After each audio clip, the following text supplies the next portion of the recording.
their MC. And it is my honor to introduce the Baroness Howells of St. David's, OBE, who is a distinguished Grenadian and the only Grenadian parliamentarian in the House of Lords. She's had a long relationship with St. George's University and is the current president of WINREF, the Windward Islands Research and Education Foundation, which is the research and scientific center based on St. George's University's True Blue campus. Baroness Howells.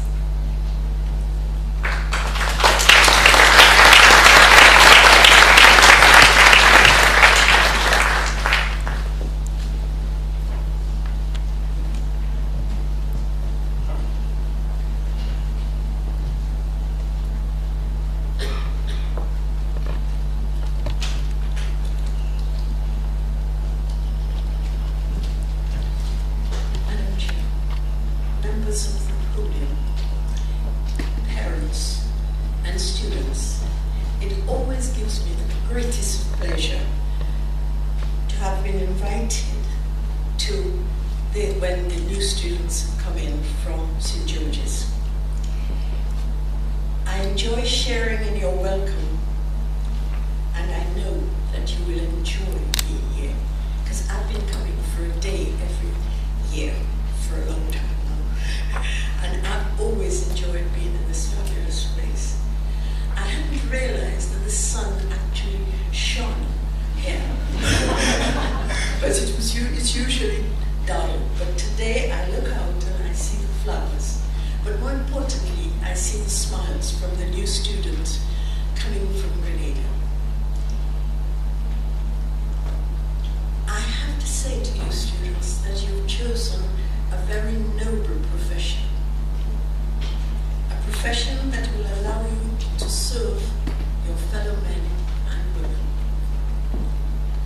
You are at a time when I'm told by those who know that it is very exciting to be a doctor at this time. Every day there is a different phase in medicine.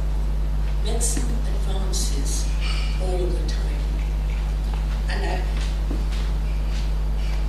although there were many medics in my family, I didn't go down that road. I know that being here, you will enjoy being in the United Kingdom. Most of us believe since Brexit that things have changed so much that we don't actually recognize what's going on. But I promise you, your role is one that I urge you never to close in on yourself. You are in one of the best universities here. Coming from St. George's, I know you will be working very hard. And I feel that today will begin a new chapter in your choice of profession. I urge you to work hard, but always remember to bless those who have supported you to get here and do them and yourselves proud. Be good to yourself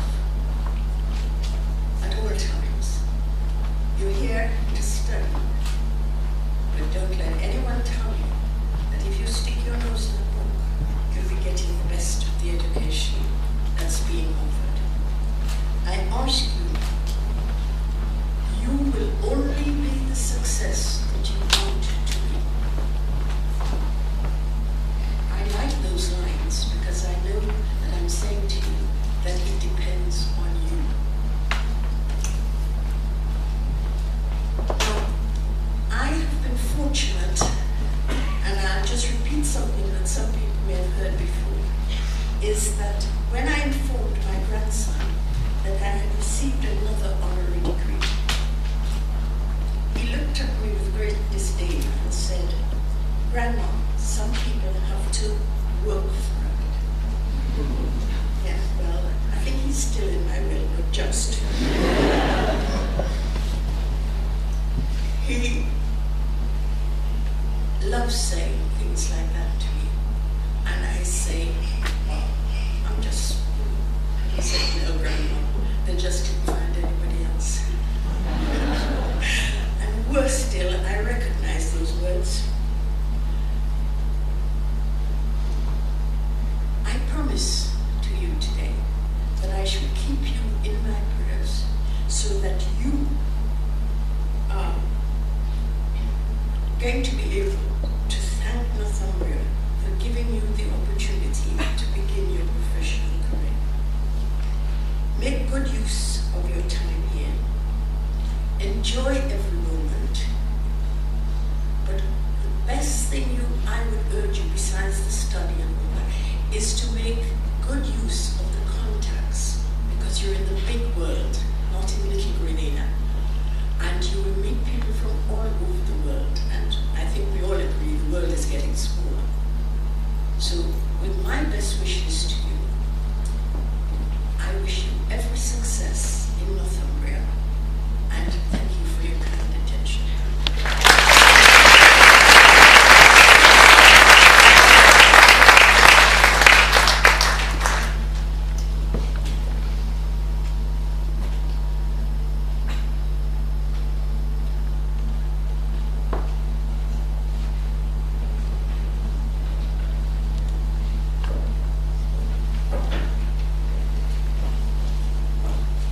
Thank you so much for those words.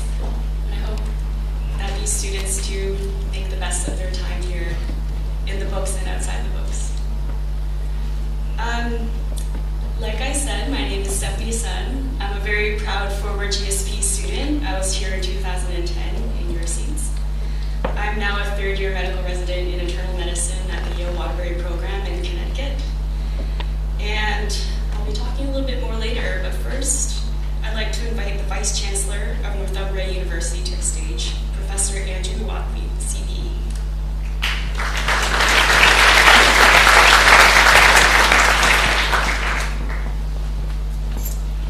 Well, distinguished guests, ladies and gentlemen, colleagues, and of course, students. It's a great delight to welcome you all to Northumbria University and to the city of Newcastle upon Tyne this afternoon. This is a very special occasion as we recognise the beginning of your learning journey to become qualified medical doctors. It's good to see your friends and relatives here with you to celebrate the start of your programme, and I'm sure that they are very proud of your achievements and of the path that you have chosen. This is now the 9th year that we have welcomed students from St George's University School of Medicine. Since 2007, we have received about 1,700 students onto the first year of the basic medical science programme, and I'm delighted to see even more of you here today than we have had in some recent years. All of you have chosen to make the care and well-being of others your purpose in life, and in many ways you epitomise the mission of all universities everywhere, which strive to advance knowledge and apply it for the well-being of society. Such a choice brings great responsibilities, and you will expect to face some substantial challenges along the way. But the knowledge that people and societies will benefit from your care will bring immense personal satisfaction and great professional fulfilment. We hope that the time that you spend at Northumbria University will help you to develop a new understanding of cultures and societies, which in turn will contribute to the development of the qualities that are so important for the physician and for the surgeon. Our academic staff in the Faculty of Health and Life Sciences will help you develop the intellectual capability and the clinical techniques that you require in your chosen field. But there are many more lessons that you will learn from this new environment. Using the clinical skills laboratory at our Coach Lane campus, you'll have the opportunity to interact with other health professionals. This will help you develop your teamworking skills, increase your knowledge, and allow you to put theory into practice, a key component in becoming a qualified doctor. And I'm pleased to say that the programme now includes selectives at the Queen Elizabeth Hospital in Gateshead, and the curriculum has been enhanced to integrate it more with contemporary current health issues. You arrive at university with an ambitious vision for the future. Northumbria is a research-rich, business-focused professional university, and we are now securely ranked in the top 50 for research power, and have been recognised by the Times Higher Education Supplement as having the biggest rise in research power of any university following the Research Excellence Framework assessment in 2014. We demonstrated the largest rise in research rated as world-leading and internationally excellent, and the university has almost tripled its share of research rated in these categories. This development marks a major step change for Northumbria, positioning the university decisively as one of the fastest rising institutions in the UK's higher education sector, while creating a broad and robust platform for the next phase of our development in research. Our ambition is to be a university with a global reputation for academic excellence that provides an outstanding student experience and outstanding graduate employment prospects. This we are well on the way towards, and it's been evidenced, I think, by a number of related successes in the current year. Times Higher Education magazine ranked Northumbria as one of the top 150 universities founded in the last 50 years across the world, and the same publication places Northumbria firmly in the top 20 in the UK for offering an outstanding student experience in its annual nationwide survey of student experience. And just last month, Northumbria was ranked as one of the top 10 universities in the UK for the number of graduates employed in professional roles once they leave their studies. Our partnership with St George's University is a very clear example, a very clear instance of our global perspective, through, of course, the Keith B. Taylor Global Scholar Programme. Northumbria University values its partnership with St George's very highly indeed, and it is through partnerships like this that both universities can develop and thrive in an increasingly globalised world and also realise their visions. Your time spent at university in the UK and in the Caribbean will give you valuable international experience before you progress to your clinical placements in the United States, Canada or the UK. And in addition, as part of our diverse student community, I hope that you will gain in confidence, insight and perspective. You will also, of course, make many new friends, and you'll have countless opportunities to develop your own interests and personal strengths. So, students, you are at the beginning of a great learning journey, both academically and personally. My hope is that your experience as a student on the Keith B. Taylor Global Scholar Programme will be both life-enhancing and exhilarating. I wish you every success in your study at Northumbria and St George's Universities and in your future medical career. Thank you.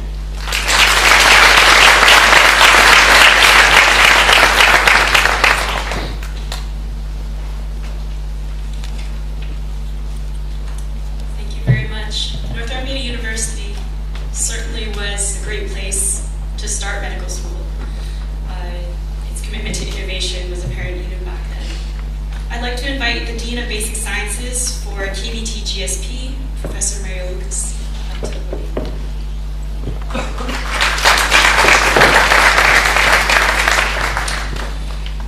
Thank you very much. It is a great pleasure to be part of St. George's University and welcome you in this special day that signifies this white coat ceremony, the first step into the introduction of this noble profession of medicine.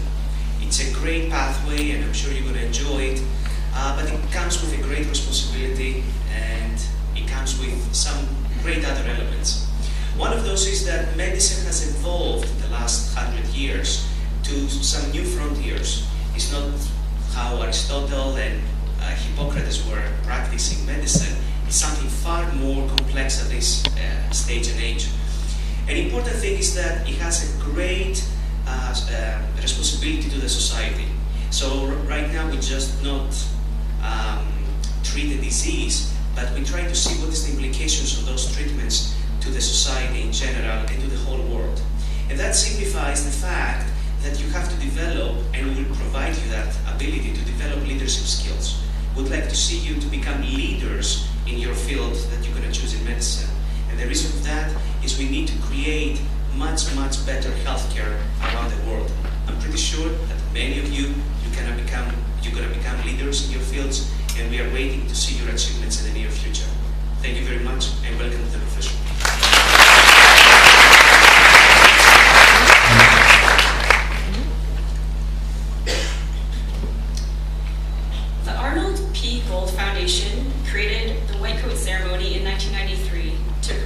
Humanism in Medicine. St. George's University School of Medicine initiated its own white coat ceremony in 1996, long before many other U.S. medical schools. In 2003, the Gold Foundation founded the Gold Humanism Honor Society, which is an international society dedicated to the promotion of humanism, professionalism, and ethics in medical practice and education. SGU annually inducts new members into its chapter of Gold Humanism Honor Society. SGU's chapter of Gold Humanism Honor Society envisioned and established the Humanitarian Student Organization in 2009, through which preclinical students can engage in service activities for their communities with support from the Gold Foundation. I'd like to refer you to your programs, within which the 2015 member names of new inductees are listed. These inductees are presently doing their fourth-year rotations, and we honor their embodiment of Gold Humanism Honor Society ideals and their efforts to promote humane, caring, and professional patient care. It's a great privilege to be here again and to look out and see the newest members of the GSP family getting ready to take their first steps into medicine. Newcastle is where my story started in medicine, just like yours. And so coming back here really feels like coming home. The faculty and administration here are just as warm and welcoming as I remember. And since day one, they really did make me feel like part of the family. As an alumni, I want to welcome you and just reflect a little, maybe more for myself, of what it was like when I was in your shoes. I just arrived from Toronto. I'm from Canada, like a lot of you are, I hear. I just moved in. I was just here for about a week or so. I was in a flat with 7 other women. It worked out great. But I was wondering, looking around, what is this year going to bring? Was this the right choice? Am I going to get a good education? Will I like these people? Will the faculty be great? I'm not sure. A lot of questions and a lot of doubts.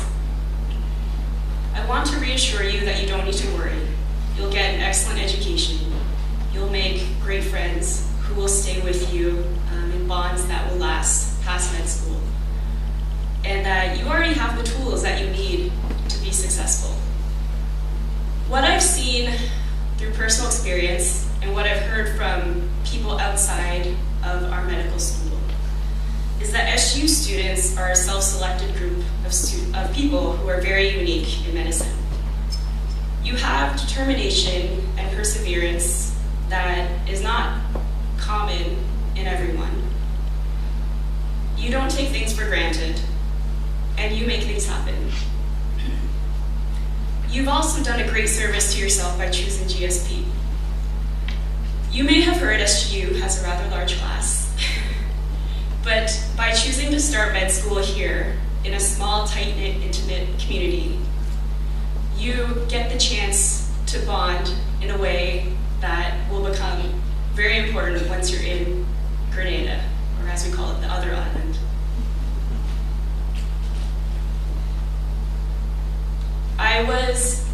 Before coming here, I had met with a few other GSPers. We still call ourselves that. They're also residents in Connecticut, and we stay in close touch. So we were meeting for dinner, and I was telling them how I came here. They were very jealous. And I was wondering, what would you tell everyone who's starting here? And we all agreed that we would say, get ready for a wild ride. The next 4 years, there's going to be many ups, many downs. It's a lot of material to cover, but I wouldn't trade it for anything. I'm so glad I came to SGU. I'll just leave you with a few pieces of advice. The advice we give to our first-year residents is sleep when you can, eat when you can, call home, and I'll add take care of each other. Enjoy this journey. Soon, before you even know it, you'll be finishing your last years in residency and thinking of your next steps in your career in life. It goes by fast. Congratulations, welcome to medicine, and welcome to the GSP family.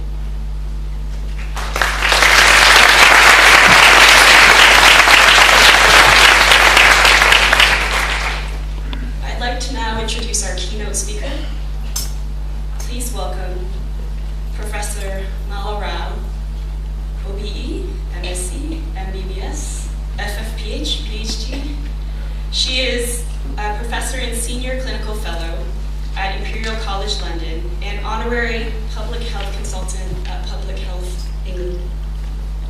Dr. Hutt.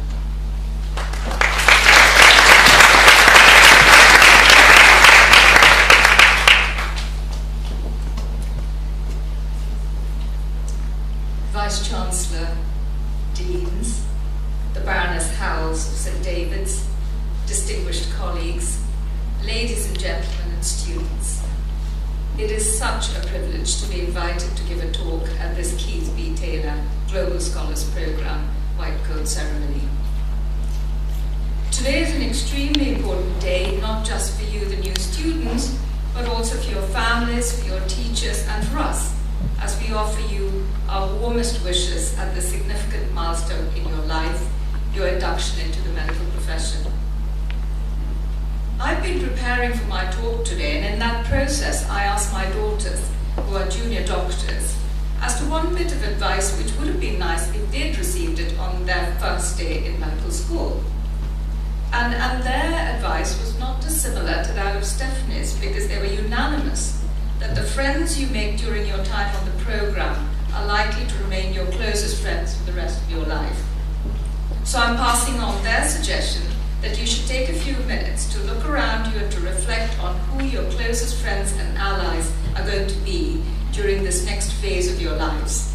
Get to know each other, help each other out, look out for each other, and share the learning, especially because as a group drawn from such an excitingly global community, there is so much good that could come from understanding each other, and that will guarantee that your time on the program is truly enjoyable and productive beyond formal learning.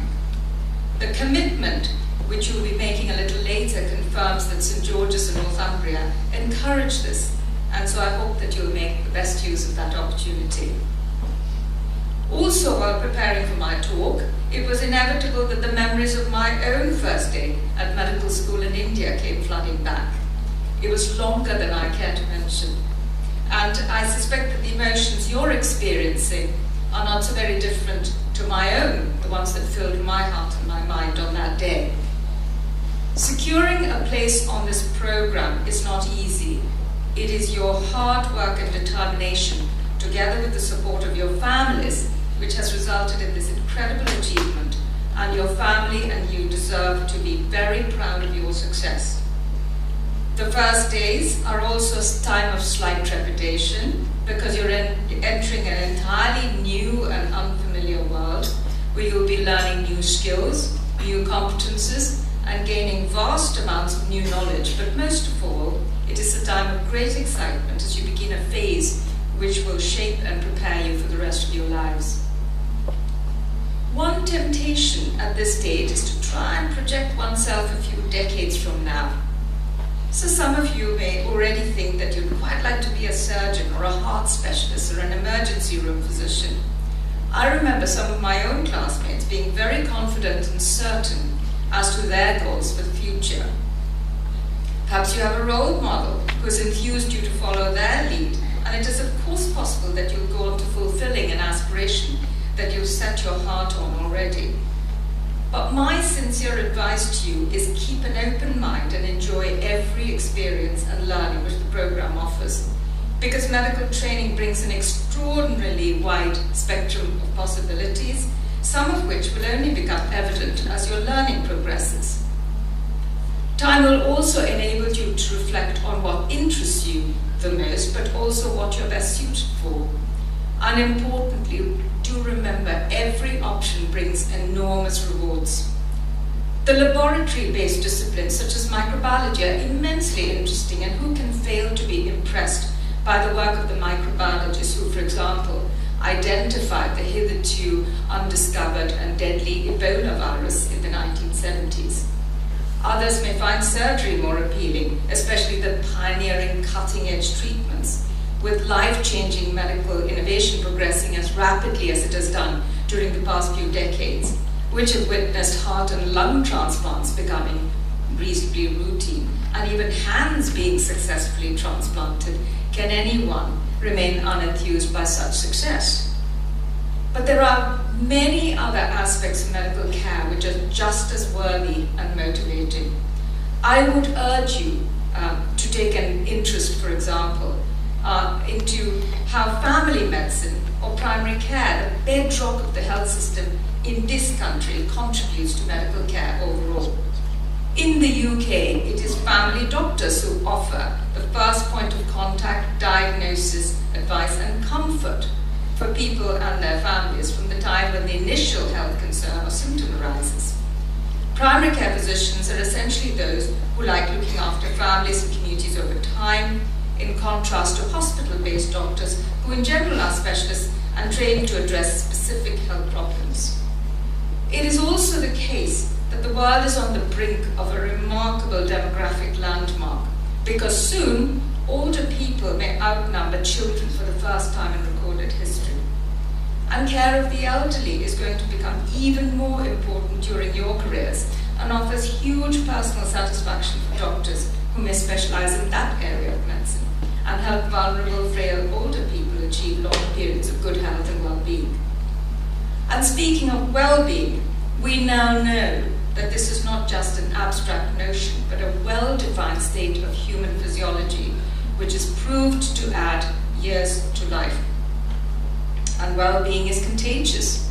So our well-being not only improves our health, but also that of our patients and colleagues.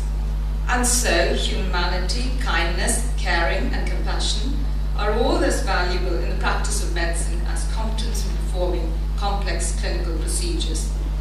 And doctors have a choice. So, for example, to specialize in providing life-saving operations to a few people who need them at one point in time, or providing preventive care, diagnosis, curative and rehabilitative care support to a whole community.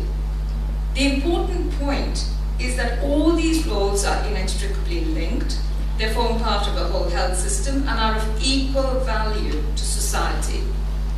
The reason why I'm emphasizing this is that although a health system should ideally have a balance of good primary care and hospital care, and there's proof that countries that have such a balance have greater life expectancy and greater public satisfaction with health services, not all countries have such a balanced approach. So, while your current priorities are basically to learn how to be a good doctor, I do believe that you are ideally placed as a group, as an international group, to explore and reflect together on the health systems in your own countries of origin and residence, and to be sensitive to the differences and how they impact on the public. It is also the case that in some countries, people have to pay for their care when they visit a hospital or a clinic. And that may be a significant source of anxiety, especially for the poor. In others, such as here in England, people do not have to pay when they visit a hospital or a clinic. So they do not have to worry if they're ill. A major, major difference, and one that has a great influence on how people seek care. My point is that it is hugely important for you to be aware of the wider healthcare environment in which you're learning to practice as a doctor, because you are the leaders of the future and will have the potential and opportunity to shape not just a clinical procedure here or a service there, but possibly even whole health systems in the country in which you work and perhaps even globally. So enjoy getting to know more about each of the specialties which make up medical care and these wider dimensions of healthcare as your program continues. And so what about my own area of specialization? Polls over many years in the UK consistently demonstrate that doctors are the most trusted members of society, and the level of trust in doctors is not dissimilar in other countries such as the US. And that level of societal trust places a great responsibility on us to do our best for the people we serve, especially the most disadvantaged in the communities we serve. It is that concern which led me to specialize in public health, a discipline which is possibly the least glamorous of the disciplines and not at all a common choice for doctors, but which offers, interestingly, all doctors, irrespective of their particular area of specialization, an opportunity to contribute to. I was a medical student in the era of the smallpox eradication program. Perhaps you've heard of smallpox. It was a deadly viral disease with an appalling death rate and prevalent in many parts of the world until the 1970s. I took my medical finals a year before India became smallpox-free. When I was in my 4th year at medical school, my classmates and I were taken to the infectious diseases hospital in Delhi to see a young woman with smallpox, the last case brought to the city. I'd never seen a case of smallpox before. And seeing that young woman die needlessly from a preventable disease had a profound impact on me. The smallpox eradication program was at that time on a war footing, and I was amazed at what medical leadership could do in harnessing massive multidisciplinary effort, encouraging nurses, lay workers, community and religious leaders all to work with the medical leadership to overcome poverty, ignorance, prejudice and hopelessness, to eradicate such a terrible disease off the face of the earth. I'm reminded of a much more modest issue which I was confronted with early in my career in the NHS here, and which also required a multidisciplinary solution. It led to questions being raised in Parliament and my facing considerable personal criticism and disapproval from politicians, the army chiefs, and my own colleagues in the NHS initially.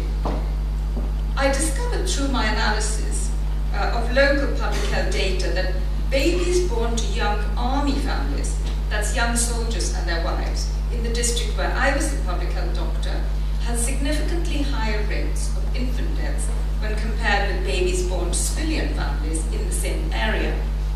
Health care in the area was uniformly good across the patch.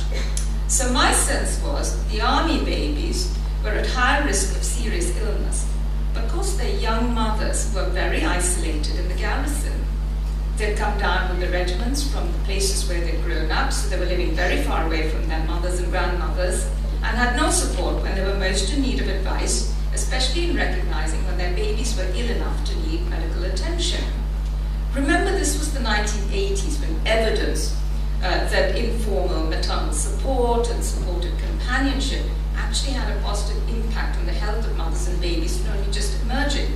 And the political view of the time was that technological solutions such as vaccines and surgical operations were all that mattered.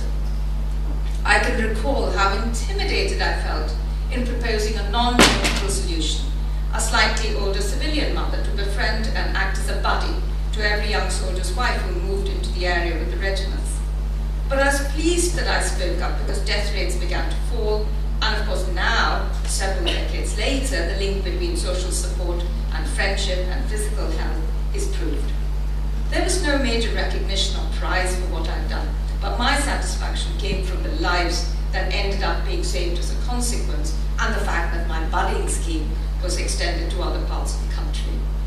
My learning from that experience was that as doctors, we have the problem-solving skills and access to vast evidence to advocate an appropriate mix of solutions to address complex health problems, not all of which can be resolved with a vaccination or an injection or a drip. I learned also that we must speak up when patients or their care are at risk, especially when we believe we could contribute to addressing the issue.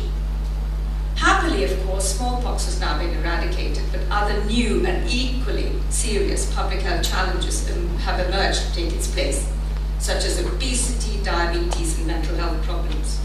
These new challenges may not convey to people's minds the same level of risk or threat as smallpox, but the toll in terms of illness and premature death is enormous, especially in deprived communities worldwide.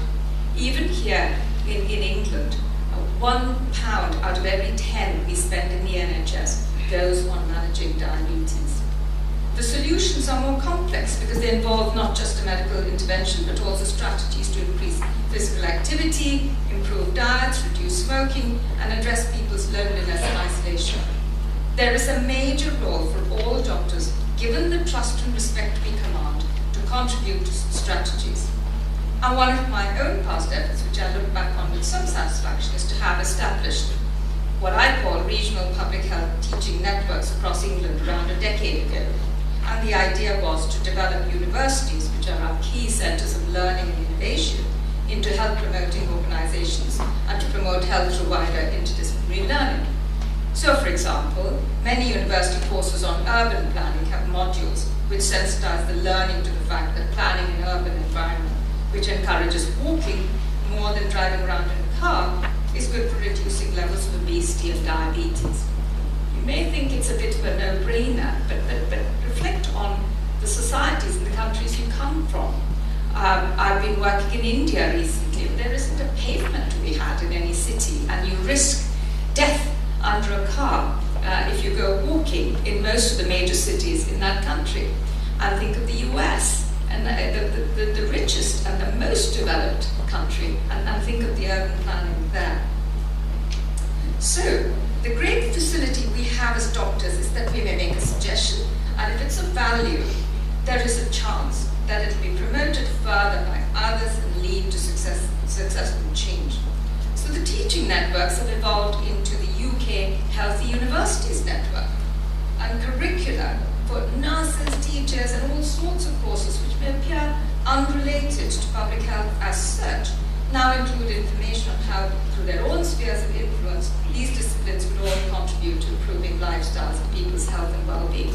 Think of the good that teachers can do just by making sure that all the children in their class develop their self-esteem and leadership skills. And finally, a word about climate change, the biggest threat to global health we now face. I mention it because irrespective of where you might end up living and working in the future, and irrespective of the area of specialization you choose, it is likely that climate change will impact on your practice. Even in a developed country such as in England, devastating floods in the west of the country in 2007 led to the rescue of 7,000 people, 13 deaths, and a huge challenge in terms of protecting the health of around 500,000 people who were stranded and caught up in the disaster. So, the delivery of health care has to somehow overcome the challenges of increasingly frequent extreme weather events in the future. If you're working in a developing country, drought may affect everyone's access to water, both for drinking and hospital care, and I saw this when I was working in India. And you may find yourself managing an increasingly malnourished community, and diseases such as dengue fever and malaria may increase in your area. Perhaps never before has the need been greater for doctors to demonstrate excellent leadership, optimism, because we need to be optimistic and ensure that the people we serve remain optimistic, and innovation in leading actions to address the health impacts of climate change. St. George's University's Department of Public Health and Preventive Medicine is a leader in highlighting the health impacts of climate change in small island states and contributing to global climate action plans. So what better opportunity would there be for you to understand how in the future you too can play your part at local, national and global levels to improve and protect the health of affected communities. In conclusion, I urge you all to enjoy every day of your program and to seize every opportunity you get. And I'm slightly modifying what the Mahatma Gandhi said, to learn to be the change that you wish to see in the world. I thank you all for your attention.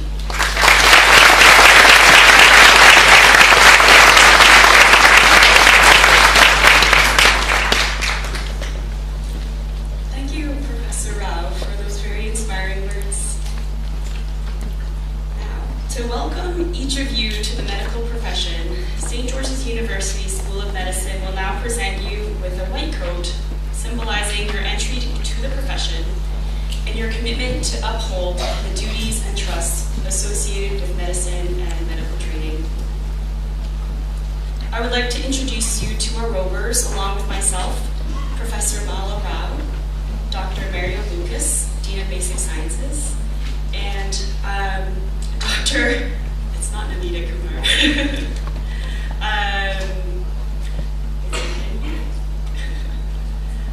Originally was going to be Dr. Namita Kumar from the Health Education Northeast, but is Dr. Vanaskovich, that's right.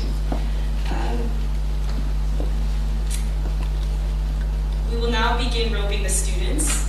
And in recognition of our international enrollment, Dr. David Holmes, Associate Dean for the KBTGSP program, Global Scholars Program, will call each student by name and state their country of birth.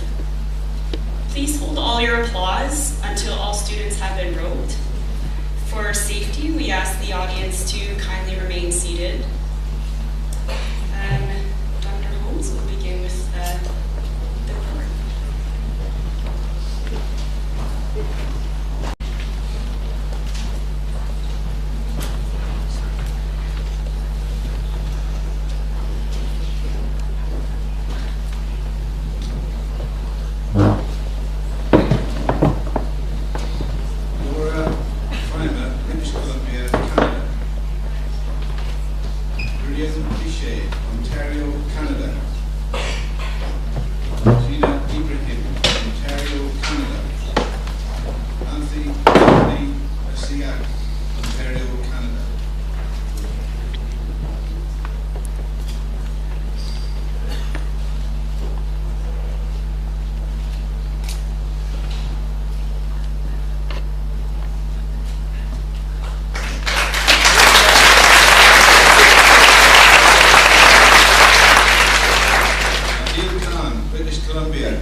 Anthony Chow, Ontario, Canada.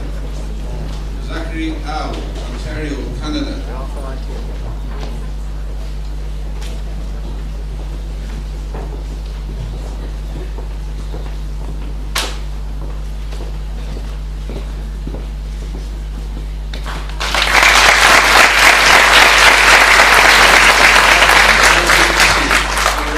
USA. Nathan Wong, Maryland, USA. James David Sesson, Quebec, Canada. Anthony Debes, Minnesota, USA.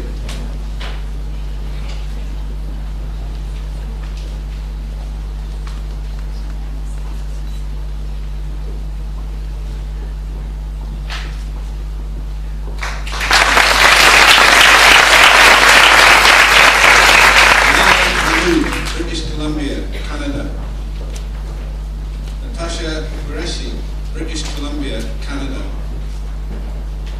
Megan Kay, Ontario, Canada. Alexander Dimmer, Ontario, Canada.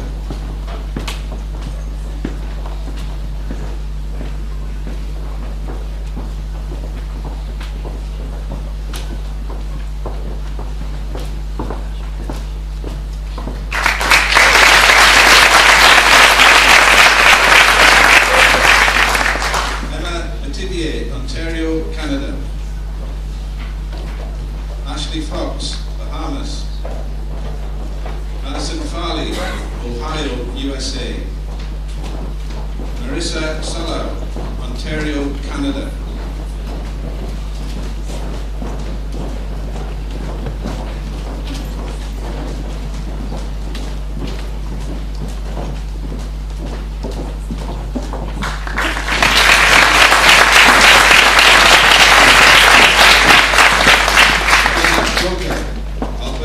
Canada. Rebecca Raja Karuna, Ontario, Canada. Alessia Field, Quebec, Canada. Jikan Chen, Shanghai, China.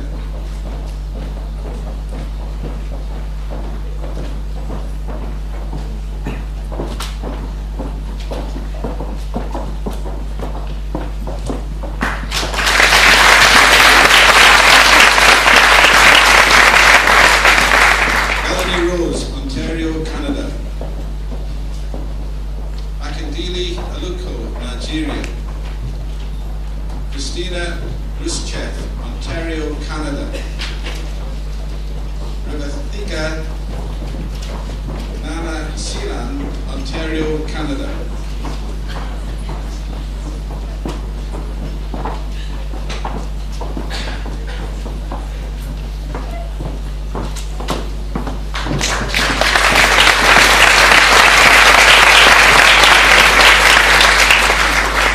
Rodriguez, Ontario, Canada. Laticha Ongol Khan, Thailand. Elizabeth Aguntuwasi, Nigeria. Ariana Lozada, Ecuador.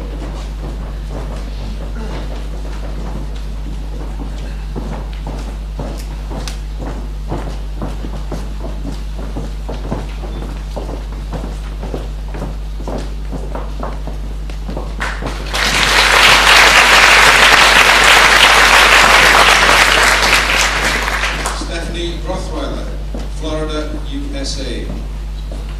Jody Barnhart, Texas, USA. J. Donald Keith, Alberta, Canada. Roshan Budram, Ontario, Canada.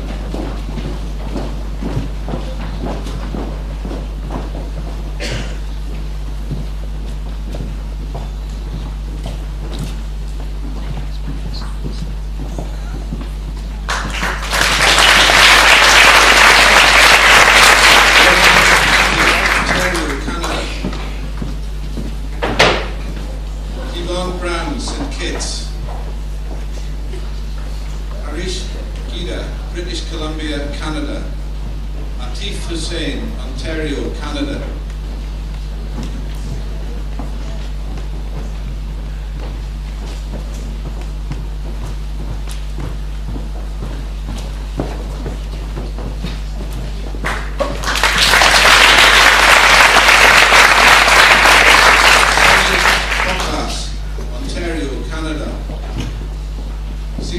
Ishmael, Ohio, USA.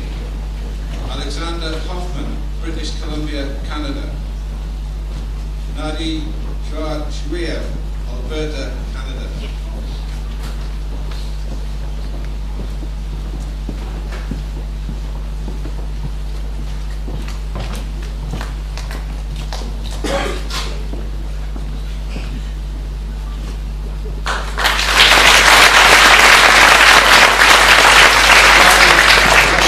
Minnesota, USA. Oran Trom, California, USA. Anupriya Bhatia, British Columbia, Canada. Shyama Nair, Singapore.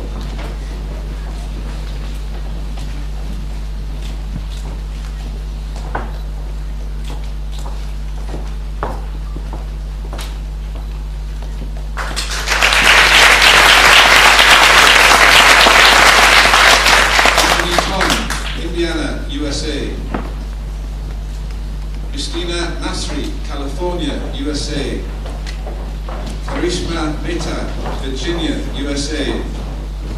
Jamie Wantoro, Ontario, Canada.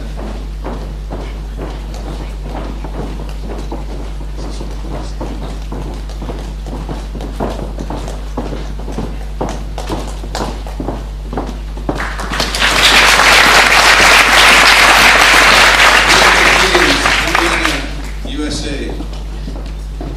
Preksha Shukla, Ontario, Canada.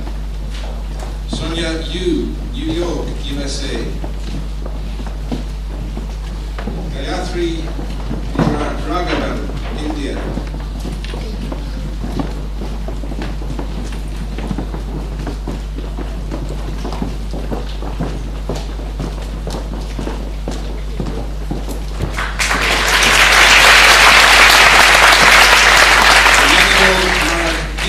Ontario, Canada. Christian Matishak, British Columbia, Canada. Robin Goldstein, Ontario, Canada. Jason Norris, California, USA.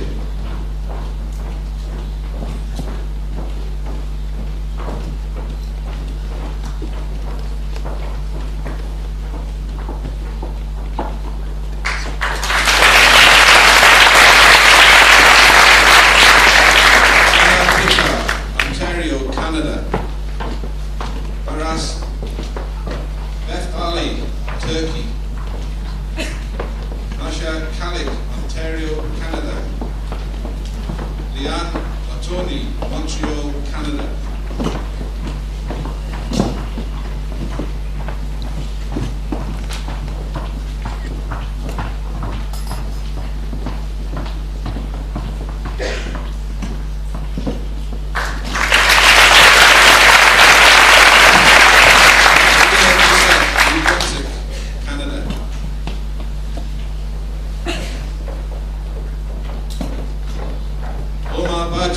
North Carolina, USA.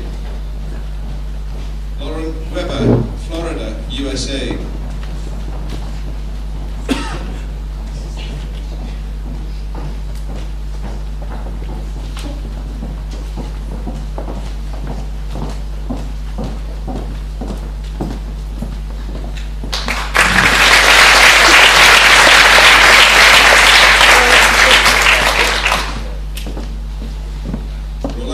Zamora, Jr., Texas, USA. Katie Carruthers, Ontario, Canada.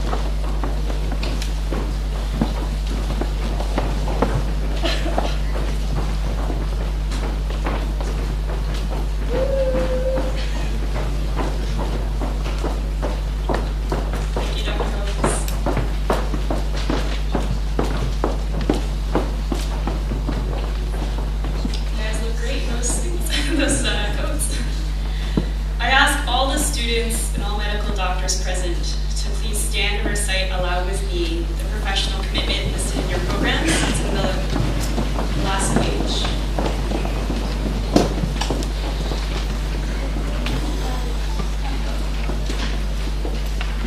Today is the beginning of my medical education and training as a physician. I acknowledge my responsibility to continue the pursuit of knowledge and understanding until that day when I will cease to be a practicing physician. I'm entering training for a noble profession in which my interests must always be subservient to those who receive my assistance. I must be ever conscious of the value of my fellow health professionals and treat them with respect at all times. My classmates at St. George's University are now my colleagues, and I owe to them the same support and encouragement to achieve their goals as I hope to receive from them. I will work alongside my colleagues and professors with tolerance, compassion, and honesty. I acknowledge my obligation to adhere to the University Honor Code and to conduct myself with integrity and in an ethical manner at all times henceforth. I shall do all within my power to show in myself an example of all that is honorable and good throughout my medical career. It is a privilege to have been given the opportunity to become a physician. May I be ever conscious of that privilege and never abuse it. Please be seated.